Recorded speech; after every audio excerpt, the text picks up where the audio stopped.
According to some rumors out there, we might be seeing Storm as the first character that's going to appear in the MCU courtesy of the merger of Disney and Fox. And by the sound of it, they're interested in putting the character in Black Panther 2. So let's look at this realistically and talk about if this can now happen.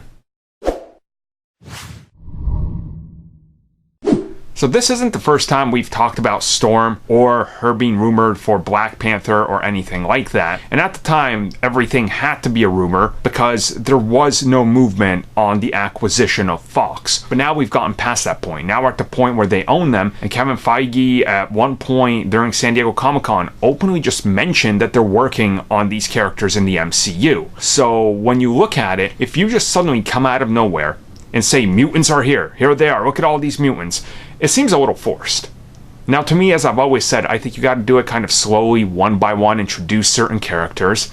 And if you're going to go down this route, Storm is one of the easiest due to her connection to Black Panther. Now, they don't have to go straight in there and make them married or anything, I'm not saying that, but there's that connection there, where she's from. You can say that she's from one of the outside tribes now that's been, I don't know, like granted into Wakanda, and you can say that she was just one of the ones we didn't see in the first movie. It doesn't matter how you handle it, but there is the way to handle it. Or maybe you can somehow tie Adamantium in there now into the MCU and have her somehow involved with that. Maybe it was her tribe that found Adamantium. We don't know how they could do it. We don't know how they're going to do it. And I'm just spitballing here because Kevin Feige said it's going to be completely different than what we've seen with the X-Men before. So to me, something like that would make a whole lot of sense. And if you just bring her in, you don't have to call her Storm yet, but her real name, just be like, hey, look, Aurora, that's cool, Aurora Monroe, awesome, you bring her in, and then maybe you get her to make her way slowly towards